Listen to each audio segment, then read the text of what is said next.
Hi beautiful, welcome to my channel. In today's video we have another new palette to try out, and this one I am super excited about. I've been waiting for this one for about a month and it finally launched. Of course I'm talking about the new Natasha Denona mini Starlette palette right here. This one was, I don't know if it was leaked or it just started being sold in Germany around a month ago. I talked about it in a will I buy it video. Of course I was going to buy it, and it just launched on the Natasha Denona website and Sephora here in the US.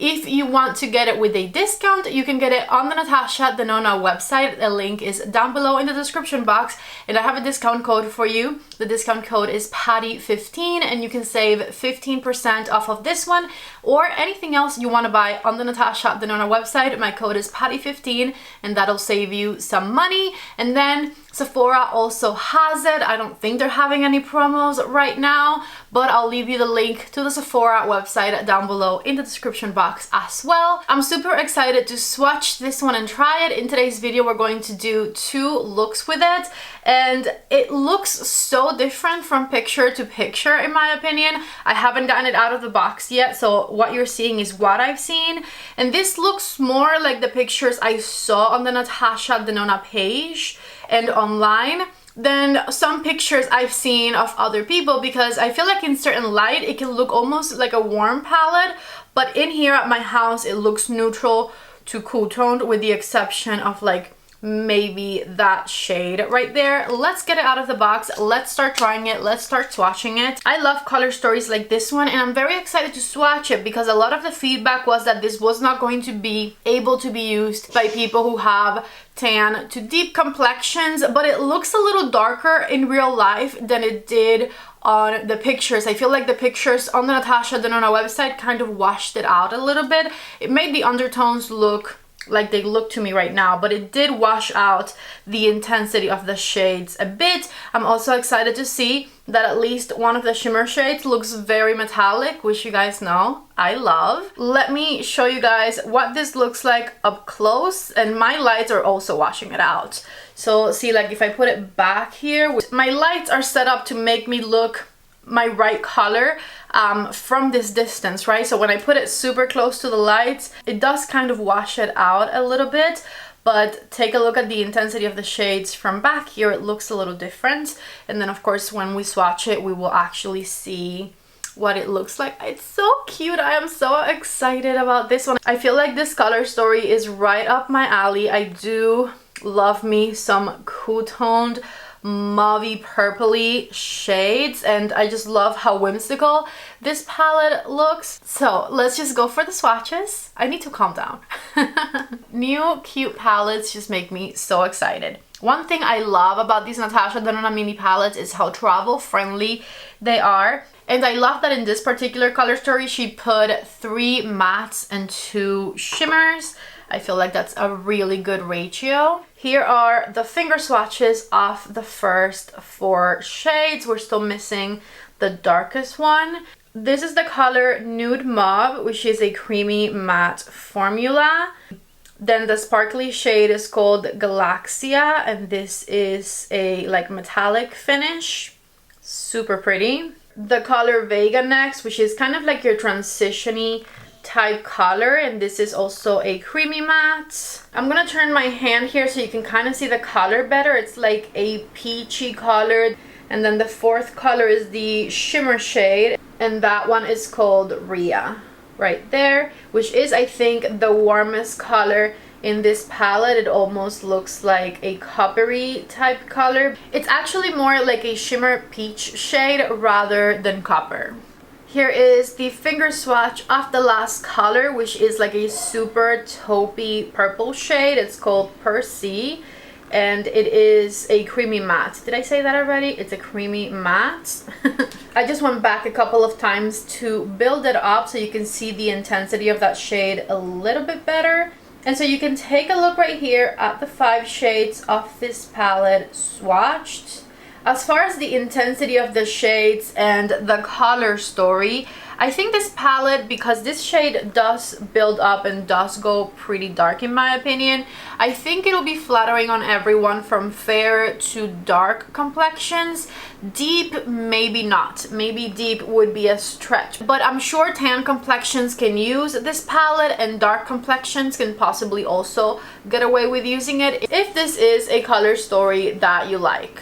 I ordered my palette from the Natasha Denona website, by the way, and it's here in 2 days. I ordered it only 2 days ago when it came out for VIPs, which I shared the link. Anyone can be a VIP, you just need an account. So I shared the palette when it came out for anyone with an account, and that is when I purchased it myself only 2 days ago, I believe, and it is already here. I got the palette, I got a new concealer color, and then they sent me these little lashes right here, which I did not select, so I'm thinking it was some sort of gift with purchase, in the style Mini BB. These are cute little half lashes, so I'm gonna have to try these. The new concealer color I got because I had originally gotten the Natasha Denona concealer in P2, which for some reason I assumed would have a pink undertone because it says P, right?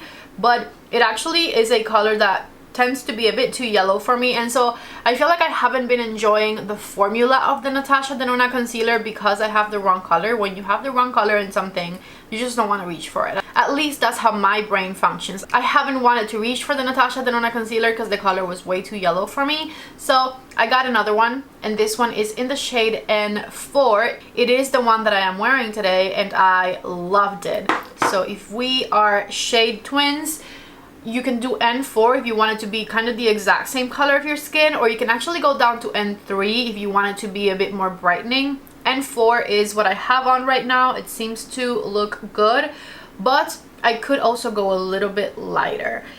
So that is kind of my update on that. Random segue. Let me clean my brushes and I'll get started on the 2 eyeshadow looks we'll do today. Let's begin. I have my Refer number 15 brush with me, and I'm grabbing the color Vega, which is this peachy, transition-y type color, and I'm just going to build the color up on the crease of my eye. I'm actually going to do this same step on my other eye because even though I'm going to be creating 2 different eye looks, I want to use the same transition shade for both. So we have that peachy shade on, and I'll just repeat over on this side. Now that the transition shade is on, I'm going to grab the color Percy with the Refer number 1, and on this eye I'm going to start stamping that shade on the outer third of my eyelid and up to the crease. I'm building it up a bit, and then once I get to my desired intensity, I'll start blending the edges. So just tapping the side of my Refer number 1 on the eyelid for now. And now with the tip of my brush, I'm going to start blending into my crease, just back and forth, doing little circles around that shade. Back with my Refer number 15, just further blending out the edges. I didn't want to continue to raise the dark shade, so I'm just going to blend with the softer color. And this created a little patch right there, but I think once I just add a bit more of the dark color, that should not be a problem. So I'm just going to pat some more color back here. I'm going to also add that dark shade to the inner third of my eyelid, because look number 1 is going to be a halo eye, right on the inner third of the eyelid, and then blending it onto the crease. And then I'm going to grab the shiny shade right here with my finger, and I'm going to tap it in the center, tapping it right here, just like so. I gotta say, I'm not in love with the way the dark shade blended. As you can see, like right here, right on the outermost corner, there's still a little patchy situation going on. I'm going to grab more of that shade with the Refer number 26. Okay, actually, that definitely fixed it. This looks better. That definitely helped to cover the little patch that had blended out. So with my Refer 26, I'm also going to add a bit more intensity to the inner third of the eyelid. And with my Refer number 1 and that dark shade, I am going to intensify the crease all throughout just a little bit. Problem fixed. I'm happier. I just needed to build up everything a little more to get it to look the way I had envisioned. It was looking a bit too soft still. So here is how deep I can get that shade to look. It blended beautifully into the transition color. The shimmer is looking nice and shiny. And this is me using it dry, just applying it with my finger. I didn't wet the brush to like make it more intense or anything, which would possibly have that effect on it, but I just used it dry, and here is how we're looking. For my waterline, I want to use a deep purple shade. This one is from Makeup Geek in the shade Royal. Here is what it looks like in the waterline of my eye. It is perfect for this look, I think.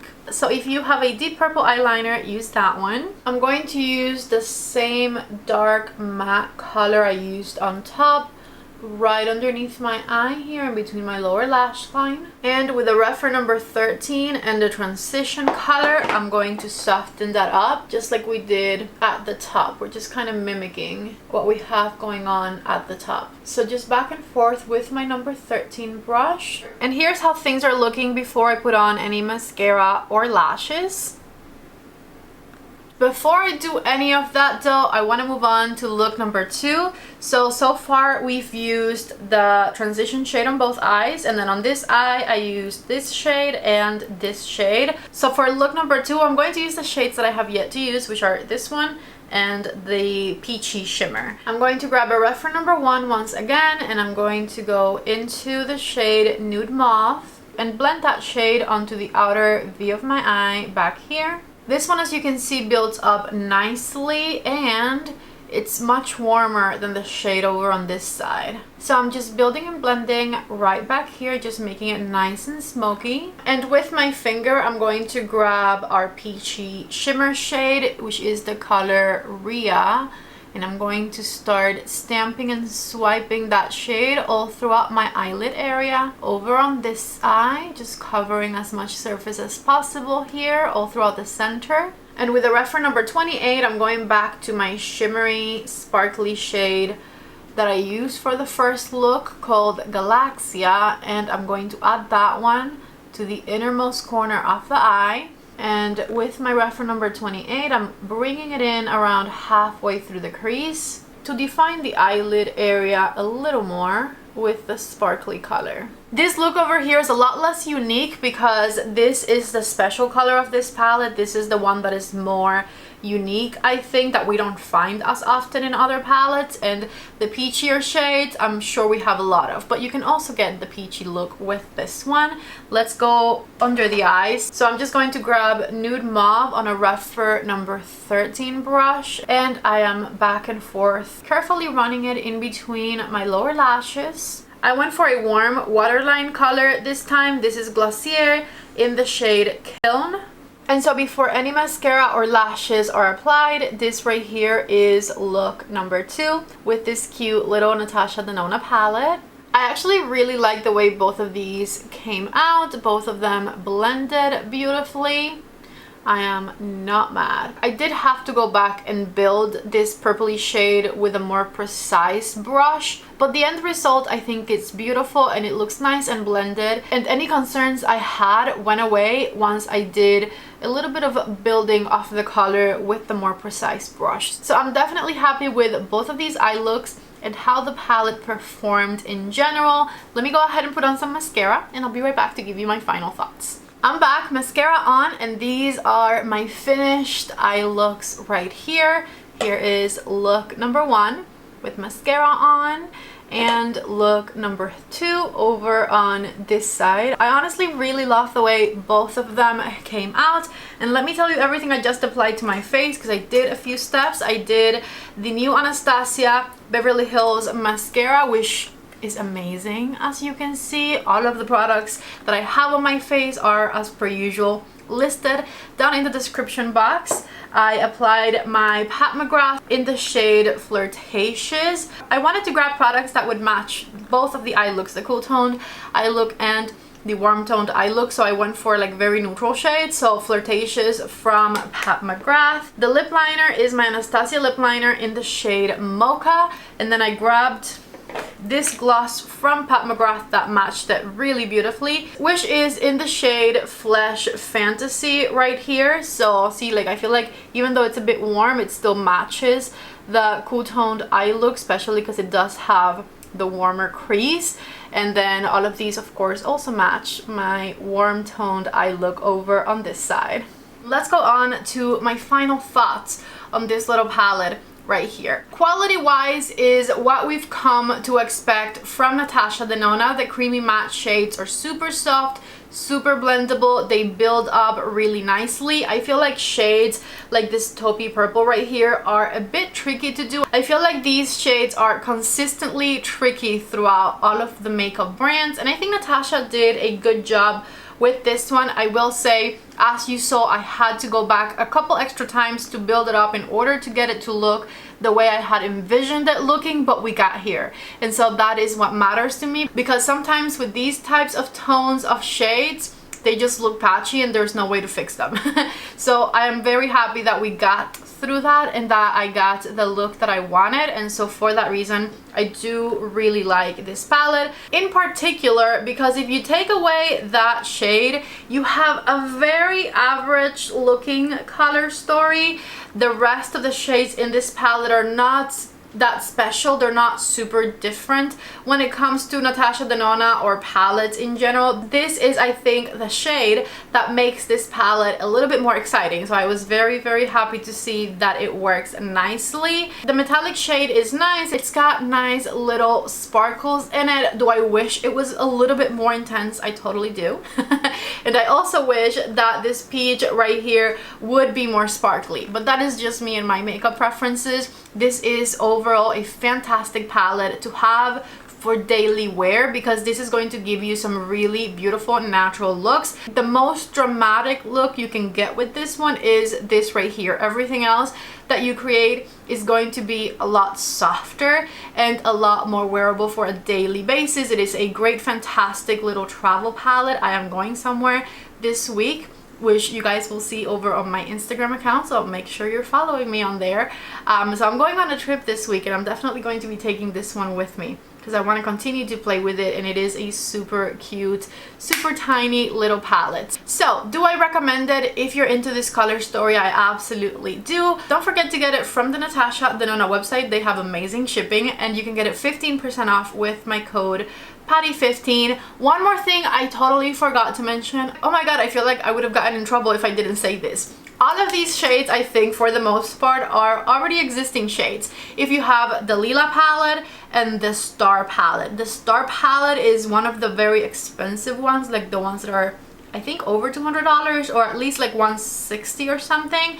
I don't own the Star palette, so I'm safe in that respect. And I also don't happen to own the Lila palette. I never ever got it, because by the time I got the resources to buy the Lila palette, it had been out for a while and I was just not that interested in it. Plus, I had it in my collection for a while because I switched palettes with a friend of mine. She got my Metropolis palette for like a whole year period, and I got her Lila palette, and I never ever reached for it. So if you have the Lila palette and the Star palette, you most likely already have this one. But if you, like me, don't have either of those palettes, then you're good. Go ahead and grab it. You will enjoy it. Okay, that is all I have for today's video. If you guys like this review, don't forget to please give it a thumbs up before you leave. If you have not yet subscribed to my channel, please don't leave without subscribing. I love you all so much. Thank you for watching, and I hope to see you back in the next video. Bye.